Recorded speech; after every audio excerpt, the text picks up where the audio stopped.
Right, kita ada Aina. Capitalizekan etik ni based by cerita dia macam itulah yang telah saya bicara tadi.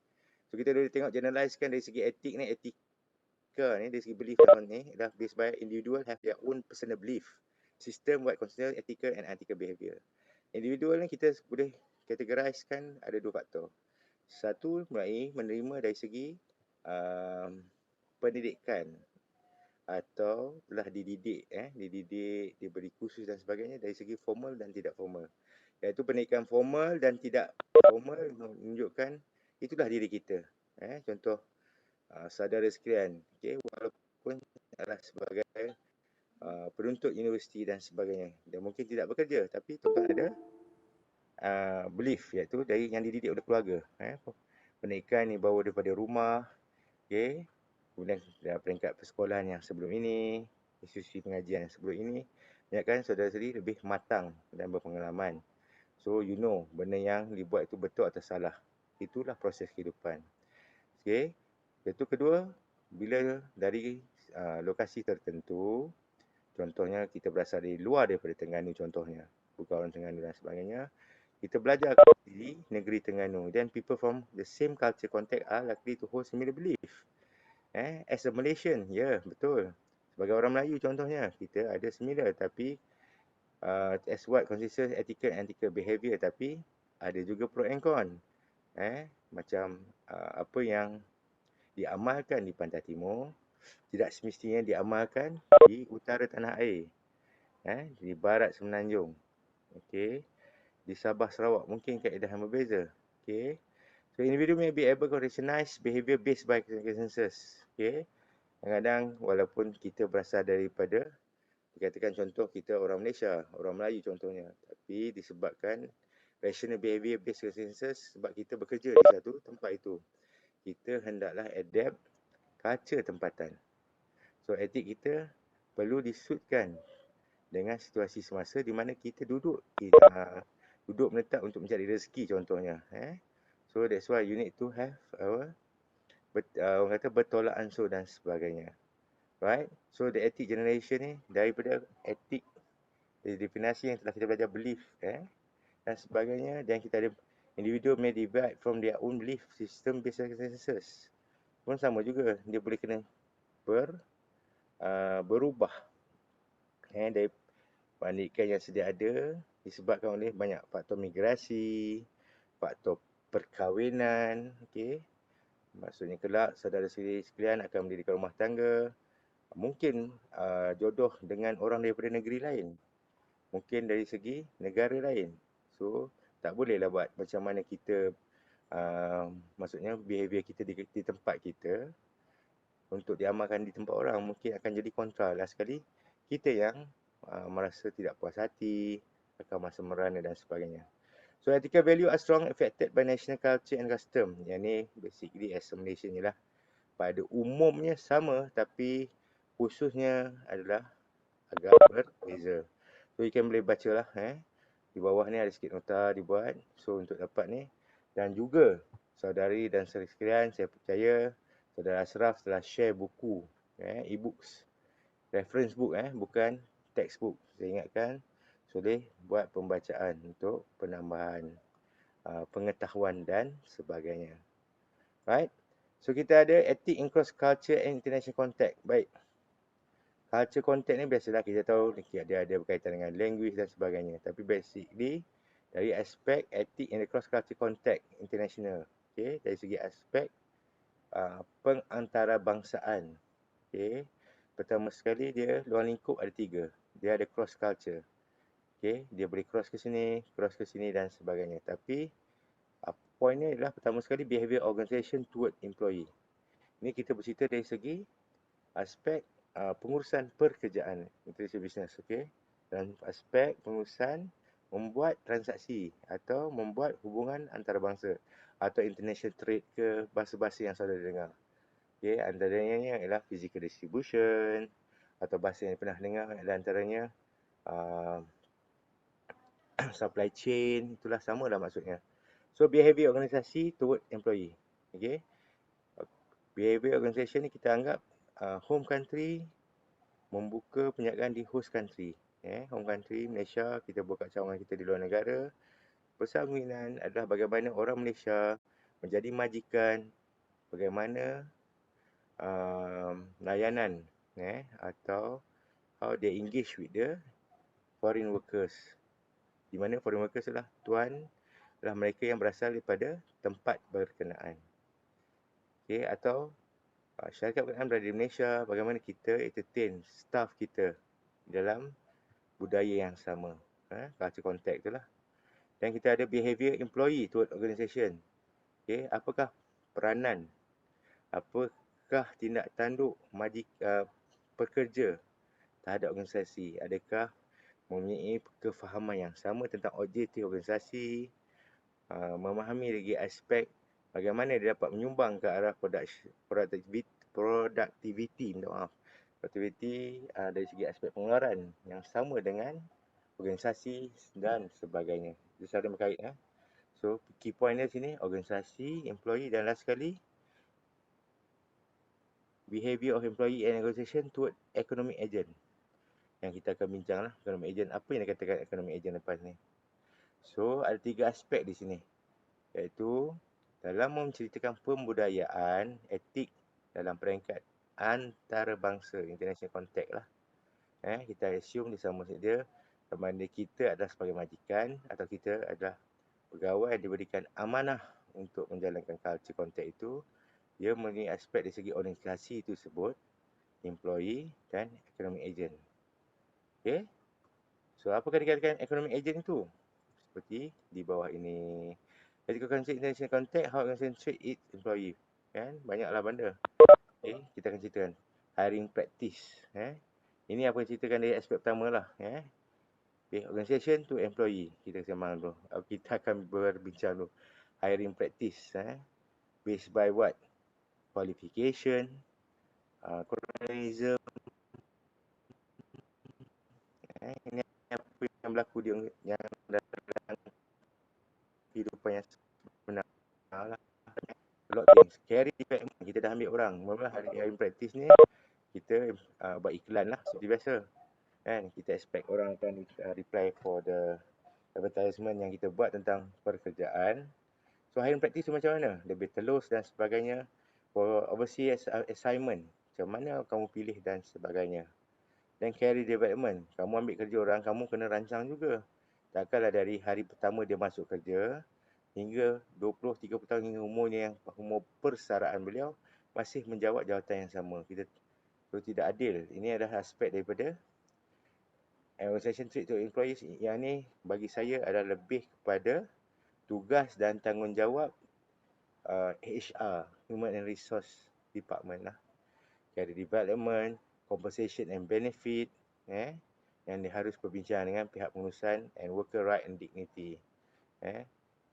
Kita ada union dan sebagainya, adakah dibenarkan, di mana untuk protect pekerja dan juga kita kena ensure juga dia protect organisasi tersebut. Okay, that is one thing.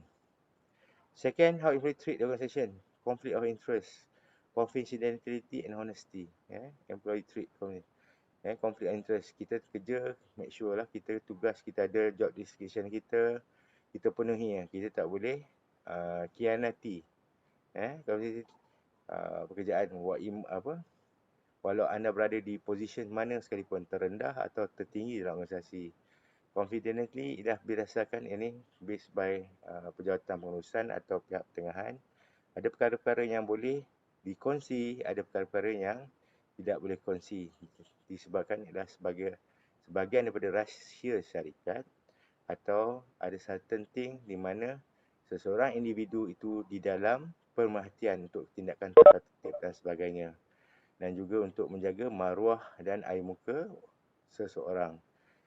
Sebab zaman sekarang ni kita walaupun tak ada hitam putih dan sebagainya adalah amat bahaya, walaupun mungkin benar tuduhan yang telah dibuat, tapi kalau anda tak ada hitam putih, tak ada bukti, besar kemungkinan akan disaman balik dan sebagainya. So basically, sebagai seorang ketua dan sebagainya, yang kata lain, tidak boleh lepas mulut. Ada benda boleh bersembang dan bertutur, mungkin di peringkat anda, di peringkat pengurusan dan sebagainya, mungkin boleh. diadakan, akan tetapi dari segi peringkat tertentu certain perkara tidak boleh dikongsi. Juga terhadap perseman dalam orang kata apa, berbicara di luar waktu pejabat, even dalam keluarga sendiri sekalipun. Benda rahsia adalah rahsia, and honesty adalah kejujuran, di mana sekiranya syarikat itu menjaga kebajikan seorang pekerja dan sebagainya dari segi etiknya, of course lah awak dapat maksudnya your payroll, gaji dan sebagainya, kebajikan yang diberikan oleh organisasi terhadap seorang pekerja itu, anda rasa puas hati, of course lah, you akan honest, you akan loyal, terus bekerja dan sebagainya. So sedikit nota anda boleh baca. Baik, tadi kita berseman dan sebagainya dari segi aspek employee dan organisation. So apa yang dikatakan ada economic agent, inilah dia. Maksudnya, walaupun kita mempunyai organisasi yang bagus dari aspek amalan, dari segi pengurusan dan sebagainya, kita ada golongan staf yang pakar, mempunyai pengetahuan yang bagus, kita punya aset-aset utility untuk operasi yang hebat, lengkap dan terkini, tapi tanpa customer, tanpa competitors, tanpa stakeholders, supplier, dealer dan labor union, tidak lengkaplah sebuah etik dalam sebuah organisasi untuk menjalankan dari segi aspek perundangan dan sebagainya lah, pengurusan dan sebagainya. So, benda berkait rapat dari segi organisasi, employee, dan juga economic agent, customer. Contohnya, seperti saya kita berbincang tadi, dalam saya telah memaklumkan tadi, kalau ada pekerja, kita ada organisasi yang bagus, barang pun hebat, tapi tak ada customer nak beli barang kita, tak guna. No point you doing a business, sama ada domestik ke, international ke, sebab you mengeluarkan produk berdasarkan you fikir yang terbaik. Sedangkan you kena ingat, one day if you working or you have your own organisation, you kena serve apa yang customer nak. That's why we have demand and supply. Yang kita belajar dalam aspek ekonomi, sama ada micro atau mikro. One thing. Dan salah satu kita untuk yang pertama, logik saya rasa saudara sekalian boleh fikirlah, kalau tak ada barang, ada barang dan sebagainya, kalau orang tak beli, mana nak dapat duit? Macam mana kita dapat modal? Macam kita nak sustain bisnes kita. Nombor dua, kita kena tahu siapa pesaing kita. Tujuan kita tahu pesaing kita, bukanlah kita nak orang kata apa, berhasad dengki dan sebagainya. Untuk menjadi persaingan yang sihat, kita nak tahu standard barangan. So, kita can push kita punya R&D dan sebagainya, supaya kita sentiasa terbaik dan kita ini acuan kita sendiri. Dan dapat bersaing secara sihat sama ada peringkat dalam negeri dan negara. So, we know that competitors sentiasa try the best to convince the customer, to buy the product. Mungkin produk kita sama dengan competitors, tapi apakah kelebihan, orang akan tanya. Apa kelebihan using your product compared to your competitors? So, satu benda yang dipanggil economic agent juga lah. Yang kedua, stockholder. Stockholder ni orang yang membekalkan raw material. Stockholder, jangan salah sangka. Diorang bukan pemegang saham. Ni stockholder ni adalah orang yang mengawal dari segi raw material dan sebagainya. Kita ada sebagainya, kita kena ingat, dalam dunia perniagaan kita saling bergantung dan maksudnya tolong-menolong, disebabkan kita perlukan international trade atau perniagaan antarabangsa ni saling memperlengkapkan untuk memudah cara kehidupan manusia di bumi ini. Right? So, kebanyakan produk yang dikeluarkan, we need to have a good relationship atau networking with the stockholder. Kalau kita perlukan raw material, contohnya kita perlukan barang-barang yang bersifat hasil dari hasil bumi. Right? We need to know the specific from who we need to have the stock it. So, we need to have good relationship and fulfill our demand. Macam kita order 100 tan, kena dapat 100 tan lah, akan kacau spoil kita punya perancangan dan sebagainya. Dan supplier sama jugalah, apa-apa barang selain pada stockholder, kita perlukan supplier. Sekarang supplier ni tidak mencari stockholder, atau kita boleh direct access in line dengan stockholder tu.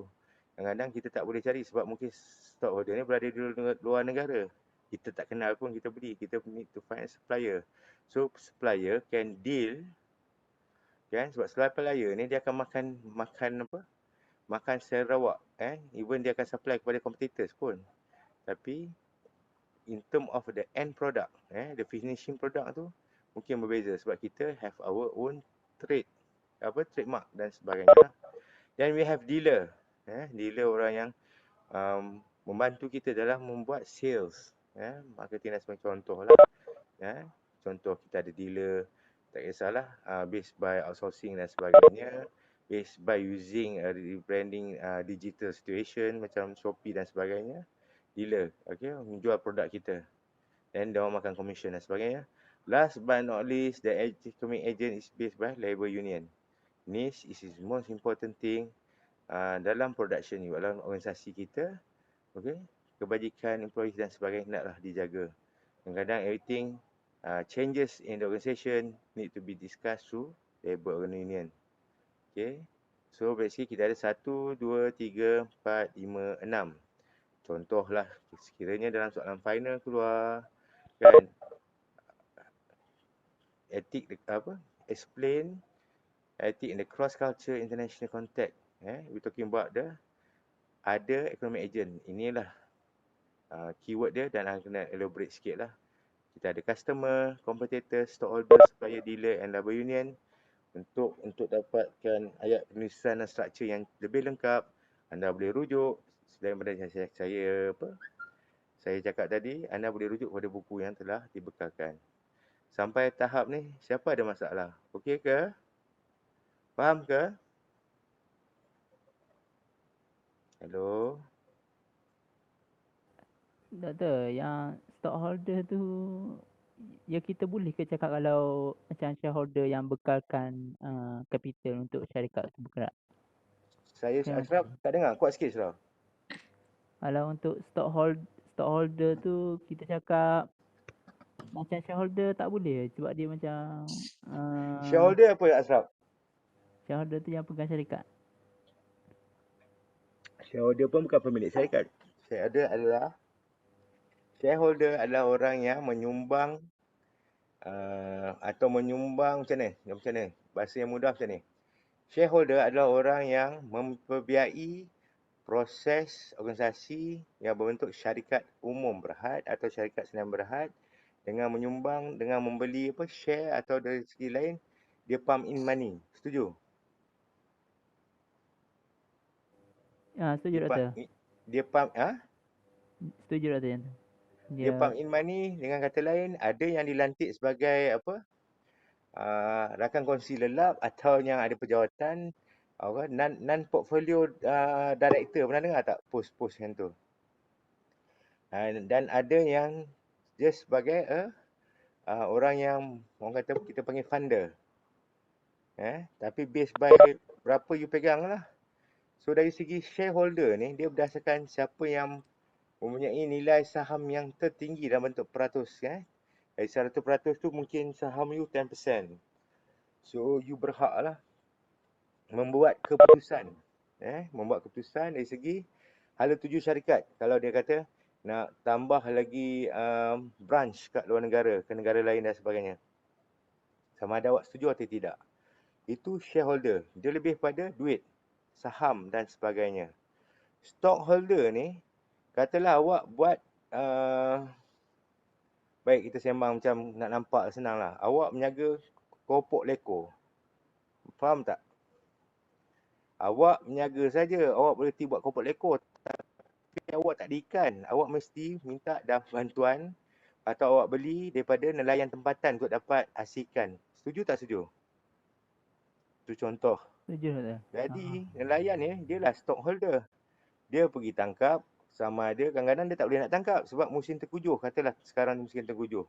Tapi nak tak nak dia kena cari duit juga. Kadang-kadang dia pergi.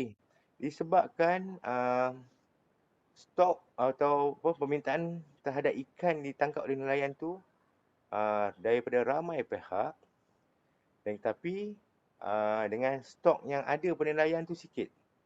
Kadang-kadang barang akan naik dan sebagainya. So you kena compete lah.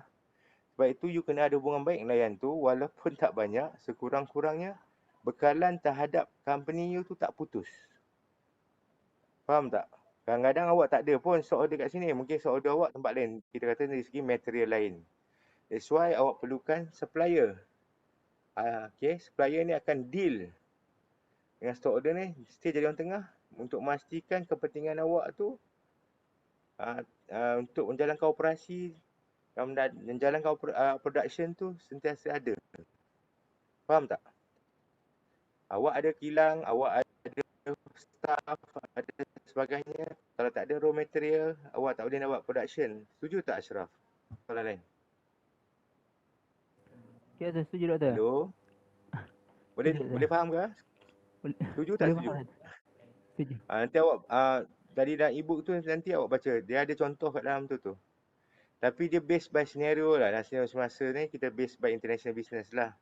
Tapi asas tentang knowledge tu macam tu lah. Faham Ashraf? Boleh ya? Boleh, doktor? Faham, doktor? Ini semua adalah ejen-ejen ekonomi. Macam saya cerita tadi lah, saya ulang tak apa. Macam kita dah, of course lah, nak ada pengeluaran, kita nak berniaga, kita dah ada kilang dah. Kita dah ada pekerja. Tapi barang kita keluar barang, tak ada orang nak beli, customer ni. Macam mana kita nak dapat duit? Tak dapat duit macam mana? Nak kilang nak maju. Okay?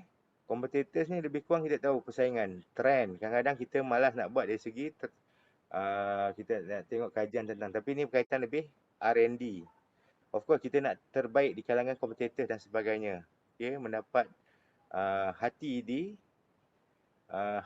macam mana ya? To attract pengguna, mendapat hati kepada peminat kita dan sebagainya untuk terus membeli barangan kita. So, kita nak tahulah kompetitor kita ni di stand mana sekarang ni. Stock order tu barang-barang mentah, supplier orang yang menguruskan. Atau untuk memastikan kita memenuhi dari segi aspek pengeluaran lah, barang-barang material dan sebagainya. Kita ada dealer bantu kita buat pengeluaran, kita buat produk dan sebagainya. Kadang-kadang kita tak mampu, kita tak buat sales, kita nak buat consultant dan sebagainya. Contohlah, okay, Proton Saga, kita kilang proton. Dia buat kilang keluar kereta je. Kadang-kadang nak ikut kod, dia tak buka pun sedia dia punya cawangan sendiri. Ada few lah proton dia panggil apa, Proteda dan sebagainya. Dan separuh tu adalah dealer. Jual kereta Proton Saga juga. Tapi dah membantu organisasi menjimatkan kos. Tapi barang dia still dapat keluar. Tu dealer. And labor union adalah untuk kebajikan para pekerja. Boleh ya? Ada siapa lagi? Boleh saya bantu? Faham ke? Tidur Faham, doktor? Sial saya. Faham. Sian aku cakap seorang-seorang. Faham, doktor. Alhamdulillah, terima kasih Suhaila. Terima kasih semua yang jawab tengok. Saya teruskan Ashraf. Baik, pertama. Tu tak banyak lah, okay. So, managing ethical and behaviour tu, terima kasih Nazri. Managing ethical behaviour cross border tu kadang-kadang dah guideline and code. Ini yang kita belajar dalam international business ni, dalam subjek ni. Kalau berdasar pengalaman saya kat industri pun yang sebenarnya ini guideline. Awak kena ingat, yang pertama sekali, apa-apa pun transaksi, okay, ada tulis sini lah. Written guide, formal code etik dan sebagainya, practice, pop-up culture ini semua apa. Ini semua apa, orang kata apa, benda yang di-apply lah. Kenapa ada writing guideline? Writing guideline ni SOP. Nak guide kita kalau awak nak berusaha dengan negara jenis contohnya. Kan, apa anda perlu buat. Seperti saya kata, culture yang berbeza. Kita ada, ingat balik chapter 1. Kita ada budaya, kita ada mata wang, kita ada undang-undang, kita ada border. Of course, kita ada different. Okay, writing guideline ni hanya pertama sekali kita minta mohon bantuan daripada pihak kerajaan melalui kementerian atau badan atau agensi yang berkaitan. Contoh, kita ada MITI, Matrix dan sebagainya. Itu kalau kita baru nak start. Tapi kalau kita pekerja atau syarikat kelak, mempunyai orang kata apa, repo dah lama, dah berniaga dan sebagainya, you can direct. Sebab awak kena ingat seperti mana yang contohnya COVID-19 selama 2 tahun ni. Dia mempunyai impact yang besar pada transaksi penjagaan antarabangsa atau international trade antara sebuah negara ke sebuah negara disebabkan COVID-19 ni dia membabitkan isu yang global, iaitu benda yang dianggap satu yang merencatkan ekonomi sebuah negara disebabkan ia adalah satu, dia menjadi ancaman dari segi aspek keselamatan. That's why disediakan sebagai darurat kesihatan. So writing guideline ni akan menyebabkan dari segi aspek apa? Banyak faktor. Saya nak uraikan sekadar untuk knowledge saja dari segi aspek pengetahuan, tapi dari segi untuk periksa syllabus cukuplah anda dengar saja. Yang pertama ni aspek dari segi yang pertama kita nak menjaga ni, pertama sekali orang nak tahu kita punya kedudukan kewangan, financial kita. So kita ni ada backup, we need to have backup from the National Bank, for example, bank negara dan sebagainya. Commercial bank yang katakan kita kemampuan untuk menjalankan transaksi walaupun dari mata wang asing. We have a strong currencies of the company. So we have a good repo, we have a good record to dari segi finance and account. Dari segi marketing, we have a good marketing strategy, a good product that benefit people. So they have a guideline. We have a how we handle HR issues, situation dan sebagainya, domestic or international issues and everything. So you have a proper, if this happen, how you overcome it, what is the solution dan sebagainya, right? The quality of the staff, the organization, how people predict and how customer look for your brand. Okay, itu satu. Then talking about formal code and ethic, of course you are very professional company. For example, we talking about Adidas, we talking about Nike, we talking about what? Any shoes, New Balance whatsoever. The formal code and ethic is simple. They're looking for brand, they're doing for the R&D. Contoh, they have a good brand. Good shoes is good for your health. Support your weight and everything. Bukan saja cantik kasut-kasut mereka, contoh lah contoh formal code and ethic. So ada orang kata apa? Got issue dan sebagainya, formal code ethic, how they deal with the customer, how they deal with the customer service, how they deal with the situation and how. It's very, very professional. Kalau they need to replace it, they will replace it without any question, right? The organizational practice, very professional. There will be no racist, there will be no gender issues between male and female staff. Very professional. I mean that how you deal the personal matters and about how about you deal about your working matters, right? It's very, very professional and everything. But it means that don't take advantage and everything. You need to respect each other. You support each other as a team as good. That is the practice. But okay, kita harap macam itulah. And last but not least, corporate culture. So, okay, sekarang kita tengok. We can imagine, for example, people say that, for example, oh Petronas, we talking about Petronas, orang bayang lah, wow, they have a good pay. Kita boleh bayang lah kalau kita lalu kat Parker Kertih tu, tengok orang yang pakai macam overall kuning tu, wow, smart, Petronas punya staff, dah tahu dah kan. Kalau pergi kat kedai, orang Parker pun charge mahal, orang Petronas duit banyak kan, tu makan pun mahal. Itulah corporate culture tu contoh, right?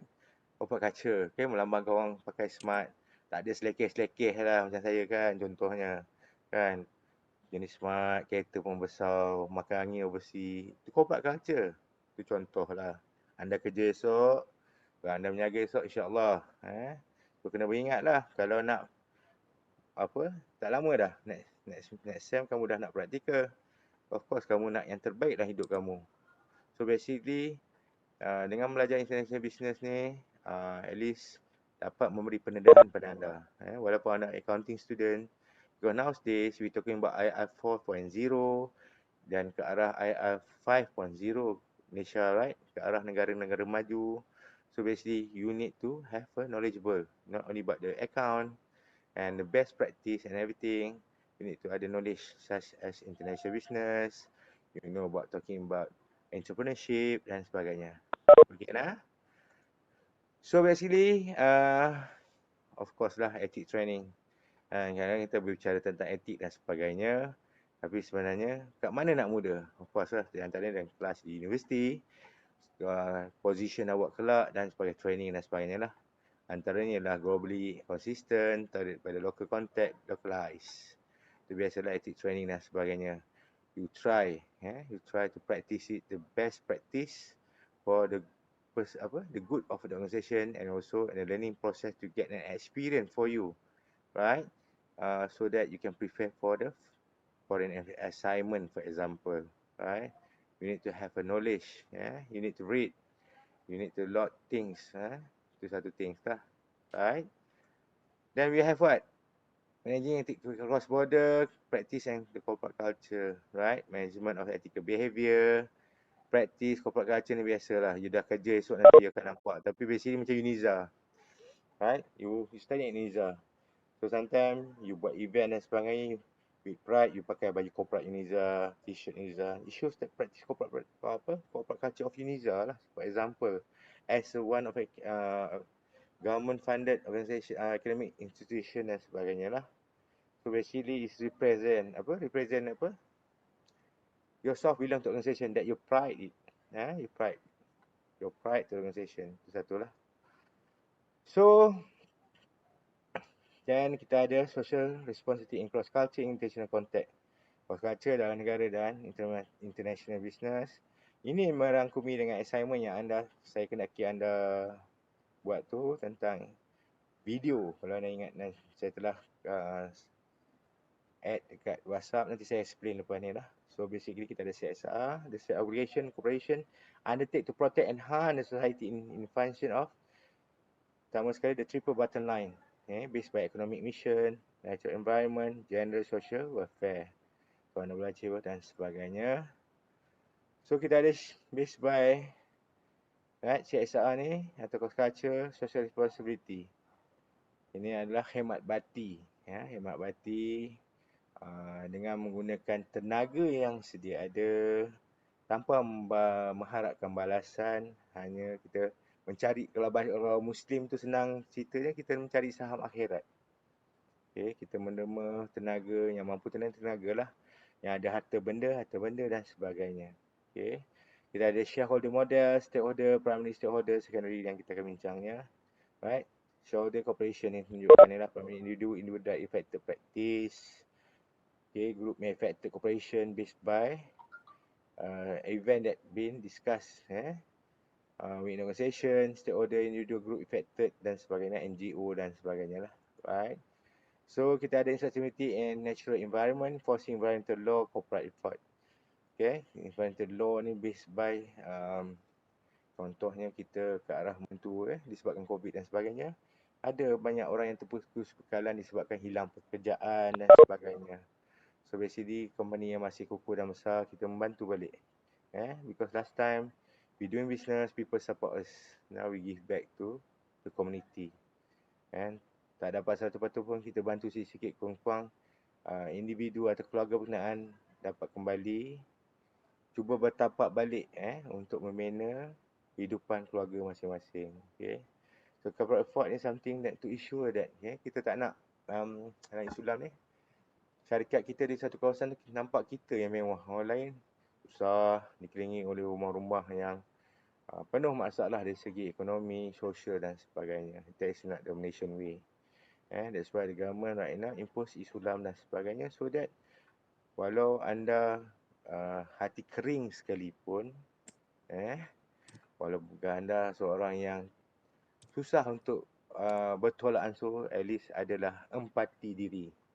Sikap sebagai seorang manusia, sikap sebagai seorang insan, dapat membantu orang lain dalam kaedah apa sekalipun. Kalau yang mampu diberi bantuan dari segi kewangan lah, tenaga dan sebagainya, untuk sama-sama hidup di muka bumi ini dengan kesederhanaan yang mungkin lah. Kalau orang yang tiba masalah dan sebagainya, kita tak kira lah. So itu sajalah corporate image dan effort dan sebagainya. So basically macam ni lah, anda pun tahu social responsibility antara yang pernah diamalkan dan akan diamal, atau anda akan create something new. That's good, right? So kita macam making charitable contribution, charity, supporting art museum, funding for the public health and education, confronting political and social issues. Ini yang utama lah.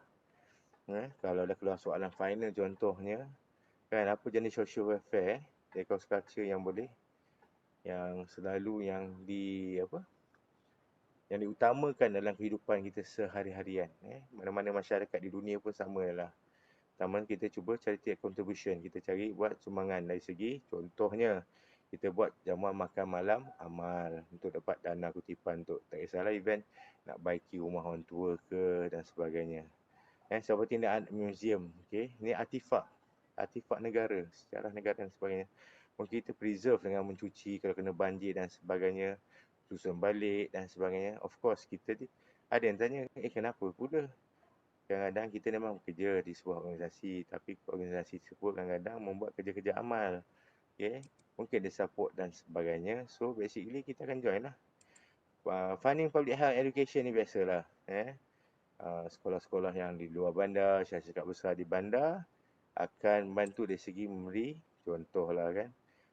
Untuk pemeriksaan kesihatan. Dia bawa doktor panel dia dan sebagainya. Contoh education menyediakan prasarana pendidikan lebih selesa, masyarakat orang asli, Sabah Sarawak dan sebagainya lah. Even di Semenanjung ni pun ada juga, di mana prasarana yang ada, kalau nak ada harap fund government pun tak cukup. Belanja pembangunan ni amat tinggi berbanding, mungkin orang kata dulu rakyat kita tak ramai, rakyat kita dah ramai sekarang, orang pandai dan sebagainya. Okay, ada yang bersyukur dan sebagainya. Dan kalau penting perhatikan social issues ni, politika ni kita boleh bersuara je lah. Dia sebagai lebih terbuka lah sekarang boleh bersuara. Tapi di segi social issues perlugah kita tandangi bersama jadi social welfare. Contohnya isu geladangan di Kuala Lumpur dan sebagainya, kita kasi makan. Isu-isu masalah rempit dan sebagainya, how we can overcome. Okay. So basically approach to social responsibility, kita ada ni lah. Kita panggil jenis-jenis approach to social responsibility. Least responsible and most responsible. Maksudnya adalah where we stand, where the organisation stand, where you as an individual stand. Pada seseorang pemikiran organisasi adalah base directive yang based by dia punya upper management, and also kita as an individual. Kadang-kadang kita contradict. Ada benda yang kita rasakan perlukan perhatian. Okay, perhatian, most responsible, ada yang rasa less responsible. So basically dia be assertive, stand, defensive, alternative and proactive.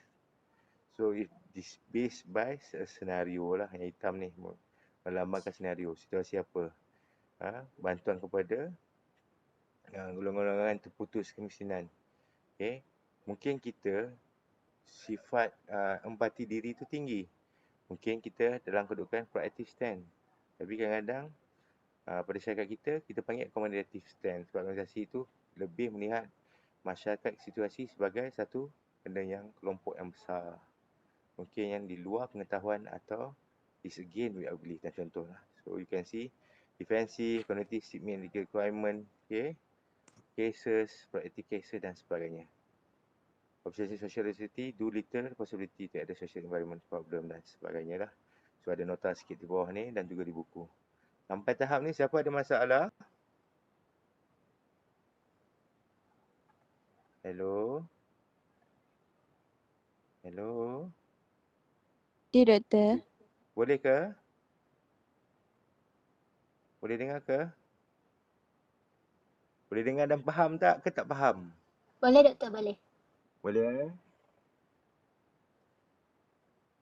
Boleh saya teruskan tak banyak lah.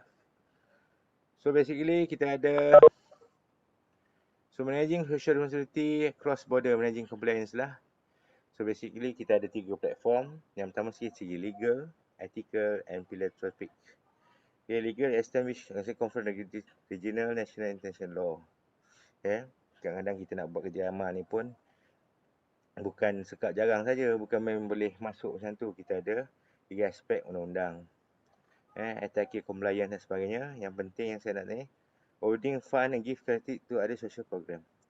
Philanthropic ni kadang-kadang kat Malaysia kadang-kadang macam ada derma amal dan sebagainya. Fund untuk tujuan charity dan sebagainya. Okay. Then kita go to informal dimensionship. Tadi kita formal. Formal based by legal, ethic, by okay, yang proper. So actually yang ni lebih macam kamu berpersatuan lah. Persatuan contohnya apa? Pelajar-pelajar accounting. FPP dan sebagainya. So atas nama kesatuan. Okay. So you need to have a legal, ethical, pendaftaran sebagainya. You ada hak untuk pegang duit, dana dan sebagainya. If you don't have the right, it's satu kesalahan. Simpan duit sumbangan umum kalau tak ada dan sebagainya lah. Right. So basically this is to individual to be looking for the leadership, organization culture, responsibility to research and blah. Apa yang katakan visual? The social employee, legal and ethical conduct. Organization respond to practice and often indicate towards social responsibility. Ini adalah situasi kadang-kadang, of course lah, kadang kita nak buat baik kadang-kadang. Situasi, kadang-kadang ada juga orang kata cara kita tak betul, unethical conduct dan sebagainya, dibawa ke perundangan. Organization culture, biasalah. Kita duit banyak, kita menerima. Contohnya, tak kisahlah. Dari segi malam petaka berlaku, kadang-kadang mungkin duit daripada, tapi dah ada kontra sikit. Macam contoh duit daripada Baitul Mal. Duit Baitul Mal sebenarnya adalah untuk orang Islam saja dan sebagainya. Jadi orang tak boleh nak mempetikai. Okay. Sebab itulah kadang-kadang dari segi zakat dan sebagainya ada. So this is organization culture. So ada pro and con lah. So leadership yang merangkumi organisasi, pihak kerajaan dan sebagainya lah.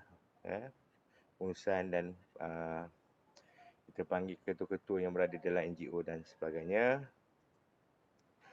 So basically, evaluating CSR effort is producing the head benefit, apply the concept of control to social responsibility, evaluate response, extent of the question body legal, ethic and conduct.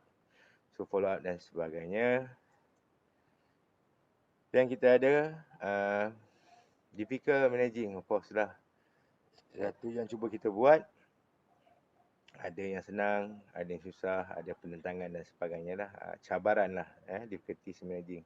Bukanlah satu tentangan dan sebagainya. Pertama sekali, attain information process. Pertama sekali, kita yang bertindak sebagai organisasi, kita ada, kena ingat, kita nak masuk tempat orang, nak bantu dan sebagainya, kadang-kadang ada tata cara dan sebagainya. Sebab disebabkan anda kena ingat, dalam kita melaksanakan CSR sebagainya, memang niat kita baik dan sebagainya. Tapi kadang-kadang di satu pihak yang lain akan melambangkan kelemahan pemerintahan mereka. Contohnya pihak kerajaan dan sebagainya. Wujud diskriminasi di antara kaum dan sebagainya. Ini something will tarnish the image of the pihak yang berkenaan lah. That's why they don't like it. Difficult. Tentu dapat susah dapat kerjasama disebabkan wujud mungkin ada isu integriti di situ. Di antara pihak. Mungkin bantuan tidak dapat disalurkan di situ. Mungkin wujud ancaman rasuah dan sebagainya. Itu yang kita nak solvekan. Takut benda ni sampai panjang dan sebagainya. That's why they have problem with the state, the market itself, the civil society. Kadang-kadang masyarakat tu, dah lah, contoh, ni contoh. Kadang-kadang dia orang susah tapi belagak macam orang kaya. Contoh, dia orang susah dan sebagainya. Tapi dia punya corak perbelanjaan dan sebagainya tidak melambangkan dia orang susah. So mentality civil society. Tapi ada juga civil society ni adalah masyarakat yang memang susah. Anak-anak dah berjaya duduk di bandar luar daripada lokasi berkenaan, tapi tak nak bantu balik masyarakat. The market dan sebagainya. The market is offset, sama ada bantuan dengan tidak bantuan kerajaan. For example, doing international business, the market itself is saturated. Dah mati dah.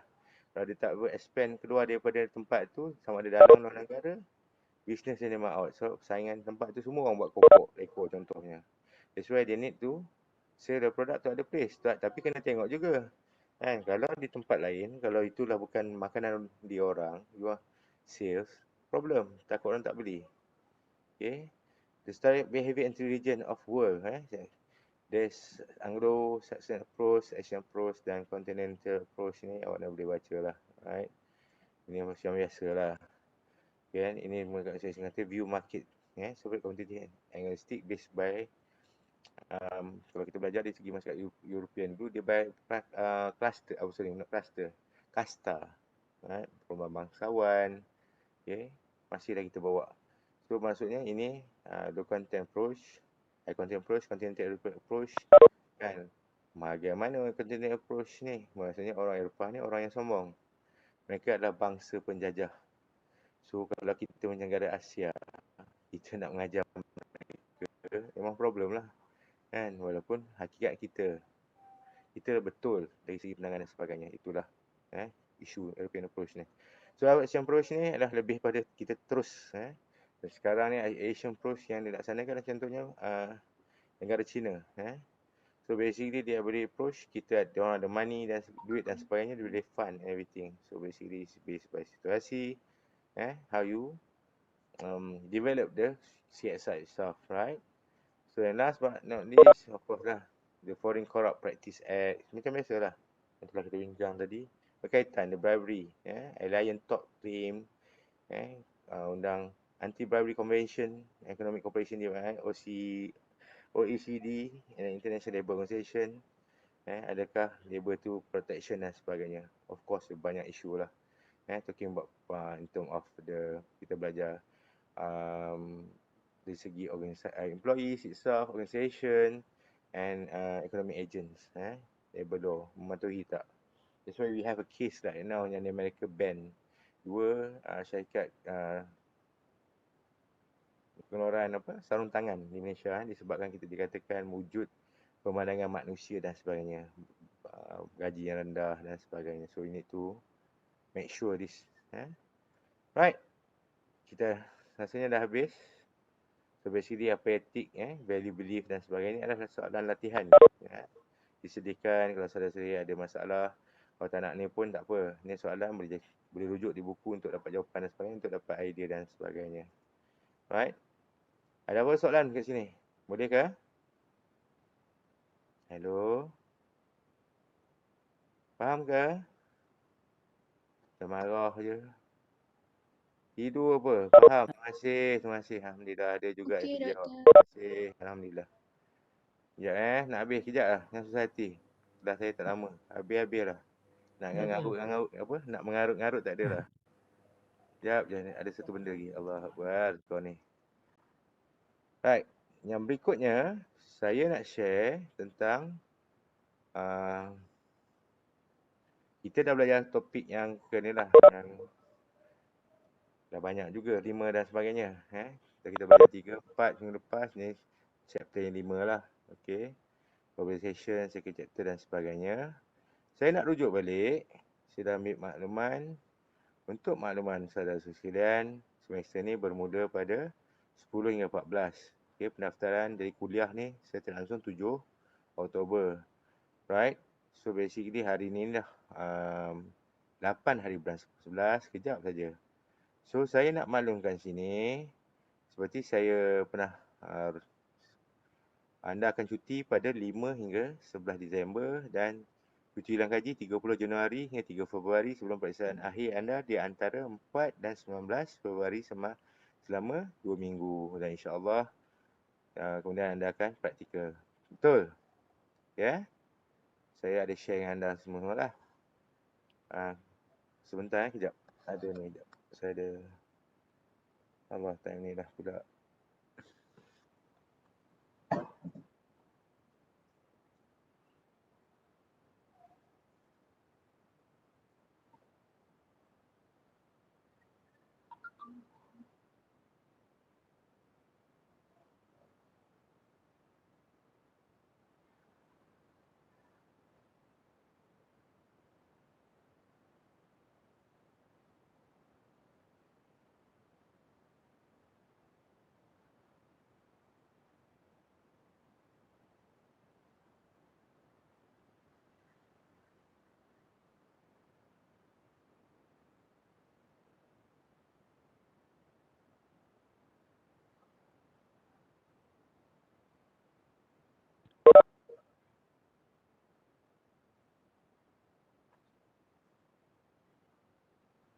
Allah, sorry. Saya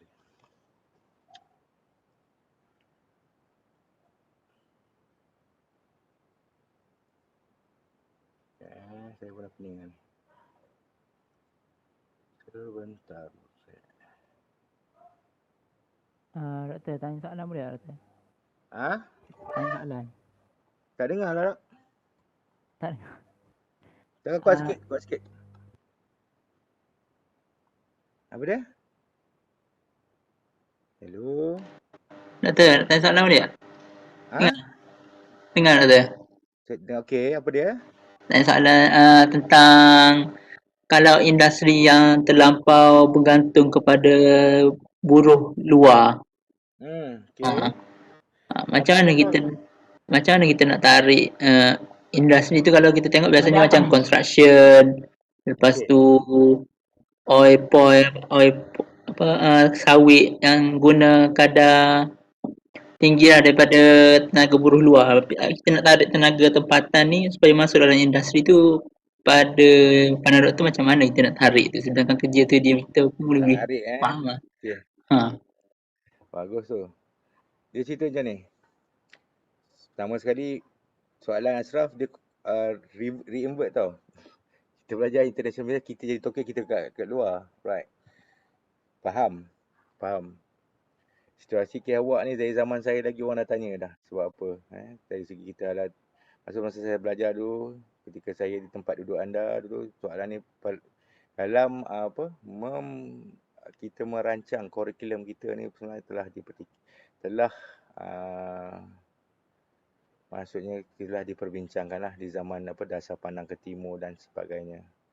Pertama sekali dari segi kesan daripada first batch KBSM masa tu, apa yang saya perhatikan pertama sekali, generasi kita yang sekarang ni tidak mampu.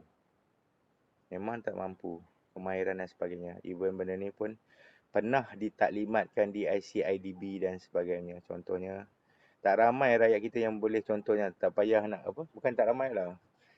Bagaimana kalau orang Felda sendiri atau generasi Felda yang kedua ketiga tak nak kerja kat ladang dia sendiri, macam mana?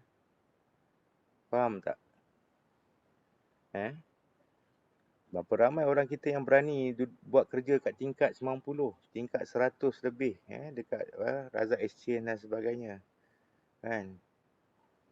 Bukan kata nak buat, nak maintain, nak cuci, semua kita perlukan kemahiran asing. Sebab apa?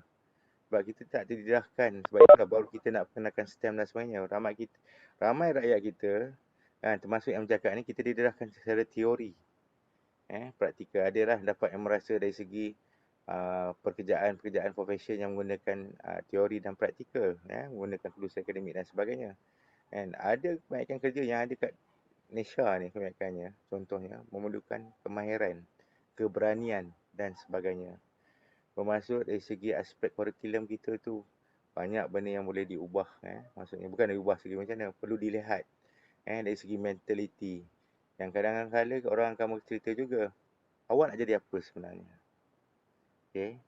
Seperti anda belajar sekarang kat sini, di universiti dan sebagainya. Adakah anda jamin setiap anda akan menjadi seorang accountant? Anda pun tak tahu masa depan anda. Okay. Maksud yang kata lain contoh, kalau saya kata di sini, anda kalangan akan menjadi sebagai entrepreneur. Okay. Membuka perniagaan anda sendiri contohnya. Ada di kalangan anda akan berjaya bekerja di multinational company. Punya budaya yang berbeza. Anda dapat kerja di banking sectors. Lagi beza ceritanya. Okay. Anda akan jadi PTD, sebagai kerajaan dan sebagainya. Ada cikgu dan sebagainya. Lain. Jadi anda yang berilmu ni, kan, contohnya kita berbicara, sawit dan sebagainya. It's not easy. Okay. Cabaran bangun pagi awal. Kalau anda berasal di kampung contohnya, mungkin zaman anda jauh lah. Zaman saya berpotensi sebab tok nenek saya dulu duduk di kampung. Pukul kadang-kadang lepas subuh atau sebelum subuh. Kalau cuaca hujan dan sebagainya, pergi toreh dan sebagainya. Dulu orang kampung pergi, contohnya, pergi mengerjakan pada sawit dan sebagainya, berkelompok. Dalam risiko yang terpaksa dihadapi tu, dalam kawasan sawit mereka tu, mungkin ada harimau menunggu. Mungkin ada apa-apalah sekali bahaya yang menunggu. Tapi zaman sekarang ni, kita, generasi XY dan generasi kamu ni, ada option yang banyak. Of course, kamu tak nak kerja benda-benda yang letih tu. Okay. Saya rasa saya pun pernah mengambil tandan buah biji sawit tu pun letih. Menolong pakcik saya dulu. Saya membayangkanlah kalau nak jadikan satu profession. Kan, duduk dalam hutan, nyamuk jadi kawan semua. Kadang-kadang babi hutan ada cross, kadang-kadang babi hutan ngejau, kadang-kadang bau rimau, gajah. Kan, kena sawit sekarang jangan main-main. Kan, dalam kolah, dalam longkang dia tu, silap ada buaya. Berani-berani kau cross. Buta. Memang apa, syahid kat situ, memang jenazah tak jumpa lah. Kan, sebab banyak buaya, contohnya kat area saya tu, di area Jempol dan sebagainya, memang kawasan laluan buaya. Buaya dah melimpah masuk ke kawasan Tasik, kawasan ladang lah. So basically a lot things. So it's not easy. Kadang-kadang kita perlukan, dia tu pertama sekali. Yang kedua, talking about international trade. Ada wujud perjanjian bilateral. Banyak benda lah pihak kerajaan tak boleh nak cerita lah. Satu lagi lah, atas dasar saling membantu negara-negara Muslim. That's why you can see nowadays kat Malaysia ni, ramai Paki, ramai Bangla, kan. Pakistan pun hebat. You pergi nilai 3 tu, kadang-kadang saya muskil juga. Kan, Bangla tak nampak sangat lah. Boleh katakan nilai 3 di Seremban, di Negeri Sembilan tu, kebanyakan yang penjaga kapet, jati semua orang Pakistan. Macam mana diorang masuk? Mungkin diorang bermodal, mungkin lokal yang ambil. So, it's based by jenis perjawatan dan sebagainya. Boleh jawab, Ashraf? Dia panjang cerita lah. Kalau kita nak sembang dari segi international trade, HR dan sebagainya, we talking about bilateral agreement dan sebagainya. Ada benda yang confidentiality tak dia nak cerita lah. It's based by scenario dan sebagainya. Boleh ya? Boleh tak? Tengok news dan sebagainya. Tapi it's very sensitive issue lah. Right. Kita baru belajar, saya nak ni lah, minta mohon izin So, saya tak nak anda pening kepala untuk continuous assessment. Kejap masa berjalan. So, minggu ni dah minggu ke-6. Minggu ke-4. Kita dah belajar 5 topik. So, saya terus kasih assignment. Seperti sebelum kita dah bincang dah. Untuk anda jangan susah hati. So, anda boleh fokus tahulah apa yang sebab itu saya tunjukkan jadual semester punya lah, timetable. So, basically anda dikenaki, ini lebih kurang lah overview dan sebagainya. Kalau ada perubahan saya akan maklum. So, anda telah dibekalkan dengan isulam yang di bawah taklimat KPT dan sebagainya untuk tujuan pembacaan. Dia akan tulis tentang COP Explainer Learning Cycle, you boleh baca. Kat situ ada contoh. Anda dikenaki buat video, tidak melebihi 8 minit. Itu maksimum. Dan minimum tolong buatlah mesti 5 minit ke atas lah. Atas mana? So 5 ke 8 minit. Jelas So dari situ video yang anda laksanakan tu bernilai 30 markah. Lepas tu cerita sikit lah video anda tentang apa. Okay. So ada short report yang dalam bentuk words yang akan anda hantarkan saya untuk support apa video buat, apa cerita awak ni, group awak ni, kenal macam biasa lah. Right. So apa permasalahan dia, isu solution dan sebagainya, apa siasat yang cuba ada tonjolkan dan sebagainya. Basically kalau awak dah baca ni, saya dah buat sikit draft lah. Untuk awak dapat, tak kisahlah awak nak buat bentuk apa sekalipun. Based by topik yang kita bincang tu, anda boleh ambil by topik lah. Kalau ada beberapa group saya tak pasti, tapi terpulang lah. Anda dah peringkat degree dan sebagainya. Saya tak nak benda yang sama, mesti ada background yang berbeza lah. Satu background base. Dalam zaman COVID ni macam-macam anda boleh buat. Okay, contoh CSR, group anda fikirkan bagaimana anda boleh membantu dengan kemahiran anda ada ni. How you can develop your community. Contoh, yang terkesan disebabkan COVID akibat kena berhenti kerja, food tak cukup, wujud masalah sosial dan sebagainya, dan sebagainya. So, seperti biasa, 3 orang setiap member. So, video ni nak dah disubmit 25. 25 tu lah minggu terakhir. Dan berikutnya anda dah nak cuti dah semester, final exam week, sebelum anda nak final exam. So 25 Christmas sebelum 5 petang. Jangan hantar awal, jangan hantar ni hari yang sama. Sebab saya dah set dah untuk beberapa subjek akan masuk untuk email Gmail yang sama lah. Right. So video make present various method kreatif terpulang lah. Tapi jangan tak boleh nak buka. Anda buat canggih-canggih sangat, saya tak boleh nak buka, saya tak ada nak evaluate, nanti susah. So basically, industry must frame title CSR, philosophy, volunteer effort, business benefit, society by boosting their brand. Ini contoh lah, anda tak kisahlah anda buat, nak create company apa, company existing yang ada ke apa. Tapi tak nak copy lah orang punya ni, sebab akan masuk tenancy dan sebagainya. So contact, dari segi rubrik, originality, novelty or invention. Apa yang anda fikirkan yang anda boleh bantu tu, originality tu anda akan dinilai.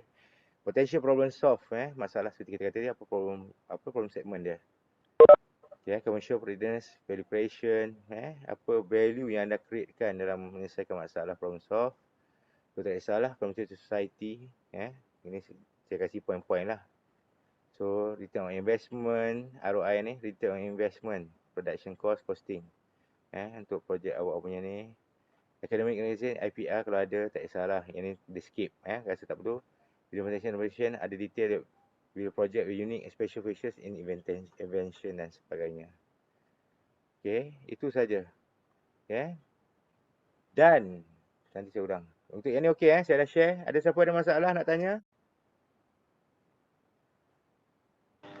Ingat Doktor, kalau kita Ya. ambil dalam annual report boleh tak? Terpulang lah, tapi jangan sama. Tapi janganlah kau tiru annual report company tu. Maksudnya kau boleh tiru, tapi janganlah kau copy and paste. Maksud saya, copy and paste lebih pada berapa persen, kosong saya kasih. Bukan saya kasih. Maksudnya Dr. Aina kau kasih kosong kan? Faham? Kira tak boleh tak ada? Boleh. Boleh. Saya faham. Kamu nak ni. Tapi sebab itu saya kasih di awal, kamu boleh. Pandai-pandailah. Kamu dah besar. Pandai-pandailah nak hidup. Pandai-pandailah nak hidup. Saya jenis. Tapi jangan nampak sangatlah kamu copy and paste. Kan. Tenetin masuk terus. Wah. Plagiarism report 50% above. Jahanam lah. Tak nak lah macam tu. Faham? Sebab awak kena bagi dua ni. Video 30 minit. Okey lah. Video can accept. Make video yang kita pernah bincang dulu. Yang masuk tu. Awak cari dia. Isu dalam projek-projek yang rasa yang boleh suit dengan projek awak tu. Okey. Yang report ni pun sama. Apa masalah buat short report. Simple kat situ dah 40%. Boleh? Boleh ke? Boleh tak? Boleh. Pandai-pandailah nak create dah semester 7 dah. Tak payah nak ajar. Pandai makan, pandai simpan. Tu konsep saya. Tak kena tangkap tak apa. Kena tangkap, makan tak habis. Faham? See you next semester. Bukan saya, bos saya.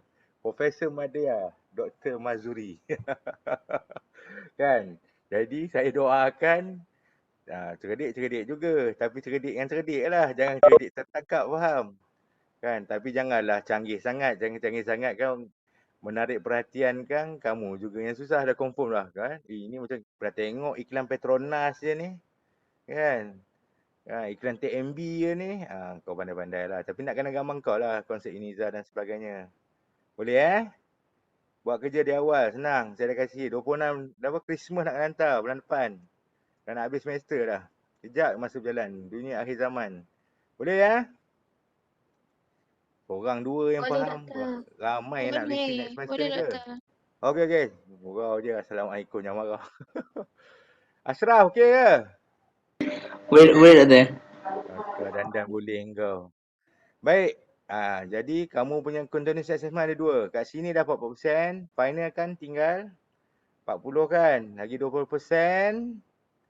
Ya Sebab ada 2 ni. Allahu Akbar. Kenapa kau padam? Aduh, ya Allah. Saya nak tunjuk share satu lagi ni. Kejap je ni. Jangan marah.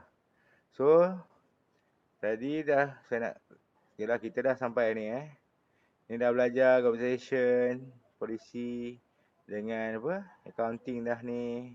Different culture dah belajar. Ethic international hari ni belajar. So kita dah belajar dengan international accounting. Kalau ingat kita belajar dalam international accounting ni ada di dalam national different in political economy. Economic system, legal system, economic dekat dalam ni tadi. So dah 5 chapter dah yang society dah advance. So dari segi assessment saya dah kasih kamu. So projek CSR assignment ni selama 40 ni hantar 25. Nombor 2, nombor 3 ni. Faham ya? Dan bila midterm exam kamu? Okey, midterm exam kamu sebanyak 20% lagi akan dilaksanakan pada bila? Ya, tak sudi ya. Pukul 7. Boleh ke?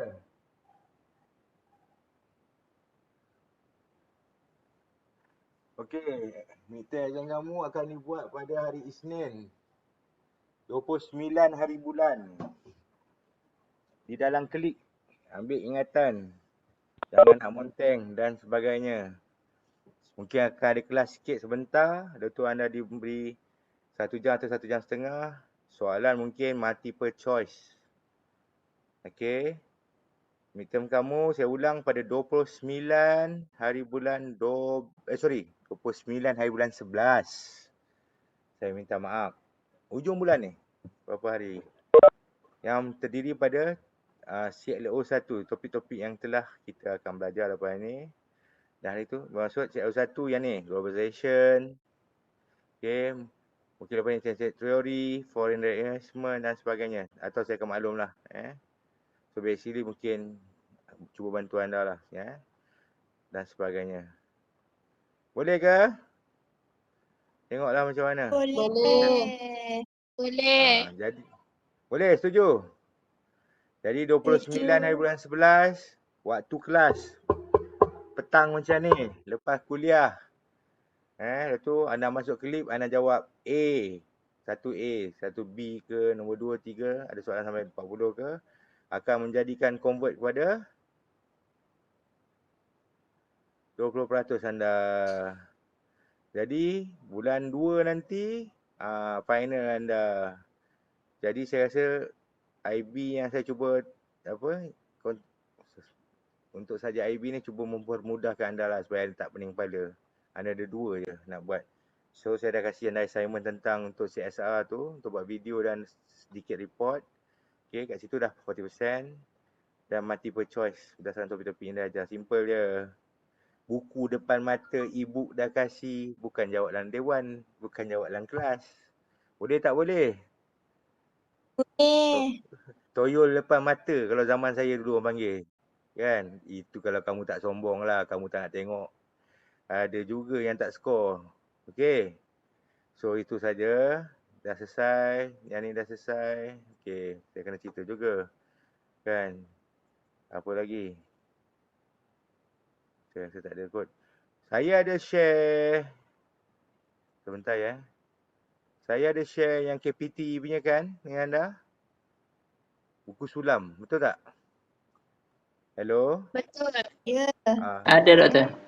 Okey. Ini adalah saya nak ingatkan. Dia sebenarnya untuk dia kategori terhad. Faham tak apa maksudnya? Maksudnya inilah untuk anda. Dia maksud for your eyes only. Okey. Ini ada publishnya ni, benda ni adalah ada ICBN dan sebagainya. Jangan seronok-seronok buat apa. Ini untuk anda. Untuk dapatkan kefahaman untuk anda buat assignment dan sebagainya. Dan ini adalah untuk anda untuk masa depan. Sekiranya anda terbabit dalam waktu kerja, ada kerja esok, anda terbabit dalam PRO, public relation situation ke, so you understand sulam. So this sulam can bantu anda to buat projek-projek komuniti berdasarkan ni. So bacalah elok-elok, saya nak terang pun saya pernah terang. Even dulu this is from the idea Dr. Mazli Malik. Walaupun dia tak jadi menteri dan sebagainya, diteruskan sebab program ni memberi diadapt daripada program di UK dan sebagainya. So untuk anda lah. So jangan benda ni anda jual pula. Saya tak nak. Okay, ibu pun Ashraf pun kata dia dah kasih dan sebagainya. So you baca. Kalau saya nak terang ni semua ada 116 muka surat. Nak saya urus ke awak nak baca sendiri ni? Baca sendiri. Kalau tidak lepas pukul 6 tak habis ni. Amanat kerajaan ni. Tapi saya ada semasa ke semasa saya go through lah nanti. Boleh apa dikatakan sulang, indirect sulang dan sebagainya. Baca Awak betul saksi nak buat sendiri. Sebelum ni saya dah terang lah, saya pernah kasih dan sebagainya. Yang ni nota anda benefit sebagainya awak bacalah. Saya dah pusing saya dah tarik dari atas sampai ke bawah lah. Saya tunjuk dah juga nanti baca. Boleh tadi kan ada soalan COP, experimental learning cycle. Dalam tu dia tulis dalam sulam ni muka surat 32, tapi dalam PDF adalah muka surat 5. Muka surat berapa ni? Hello. Masa 50. Alhamdulillah, terima kasih ada juga yang alert. Terima kasih saudari Zulaika. Right, so bacalah kat sini dah ada dah. Saya bukan saya kasih tugas kat anda, saya lepas anda macam tu je. At least ada. Tak tahu tanya balik soalan dan sebagainya. Okay, buat smart. Mudah-mudahan dalam YouTube tu dah banyak dah program-program macam mana you nak adapt. Tak semesti base by Rubik tu anda boleh ambil di sini untuk jadikan untuk video anda apa yang perlu ada dan sebagainya. Right? Okay. So, saya rasa cukuplah. Dah 1 jam setengah anda bersama saya. Anda pun ada yang letih dan sebagainya. Tengok budak ni kesian. Mari kita bantu-bantu mereka. So, yang bakal-bakal jadi ibu, bakal-bakal jadi ayah ni. So, it's time you to ada orang kata kita melihat ni dengan mata hati, jangan melihat dengan mata akal. Okay. Ini bolehlah masuk esok. Ni saya kasih idea. Kau copy paste yang ni tak apa, saya terima. Menunjukkan perancangan grup korang. Faham tak faham? Hello? Faham tak faham? Bukan tirulah. Salah saya berkata begitu. Kau copy and paste lah. Tapi janganlah kau masuk semua ni. Canggih benau. Yang patut-patut lah. Boleh kalau kau boleh buat macam ni okey lah. Okay. Management. Yang mana saya sengaja masuk ni supaya bantu anda. Kat mana kau stranded lagi, kau jam kat lagi. Apa benda lah orang tua ni kasih assignment kan. Aku ni budak accounting. Ni saja membaca sulam-sulam benda je. Kan aku sulam dia kan. Contoh. Benda dah ada dah. Mana kau boleh buat objective function. Kau tukar colour ke apa ke, pandai-pandai lah. Boleh tu dalam video tau. Buatlah masuk contoh dan sebagainya. Tunjuklah kamu punya flow. Dan sebagainya. Saya rasa ini banyak bantulah. Tu sajalah planning macam mana. Yang mana kamu rasa preparation. Ni pun okey juga ni. Example, lesson plan, work dan sebagainya kamu buat dalam grup kamu walaupun kamu duduk jauh di ketika COVID ni. Ada yang duduk Kuala Lumpur lah, Johor lah, ada yang Terengganu dan sebagainya. Benda yang perlu kau masuk je lah. Berapa hours dan sebagainya, assessment dan sebagainya. Ini contoh lah nanti projek kamu. Macam singkatan ni ada tu, projek report sikit. Ada gambar sikit. Contoh macam ni lah. Course yang ni contoh nanti kat report kamu. Universiti sulam projek, sulam projek. Yang ni UNIZA lah, IPP UNIZA. Course MSSS 22003 International Business. Nama sulam projek kamu apa, community partners kamu apa, author ni nama kamu lah. Kan? Contoh Ashraf, lepas tu siapa ada Nizam, ni 3 orang kan. Objektif, yang ni tukar pada objektif isu dalam projek tu lah kan. Ni gambar sikit kalau boleh ada, pandai-pandai lah create community dan sebagainya. Nampak tak? Diorang buat dari segi ni kudu kotor, sekarang dah bersih dah. Kesedaran, kesedaran dari segi community untuk mencantikkan. Kadang-kadang rumah flat kan, perangai macam-macam. BPRT kadang-kadang macam-macam kepala ada. Dari atas campak, sampah bawah. Puntung rokok, sampah, tulang ikan. Saya pernah duduk sini tu, orang susah. Kan, macam-macam. Kan. Okay, macam-macam perangai tapi kita kena ubah lah sikap dan mentaliti dan sebagainya. Alright. So ini kat dalam ni, ini kita jaga, ni aspek kita jaga dari segi artifak kita, hutan kita dan sebagainya jumpa. So awak buat baca sendirilah. Saya dah kasih dan sebagainya kalau saya nak ulang, tapi walaupun saya tak ni, saya telah tedahkan pada anda apa yang perlu dan sebagainya. So saya rasa cukuplah kot untuk hari ni. Boleh Ashraf?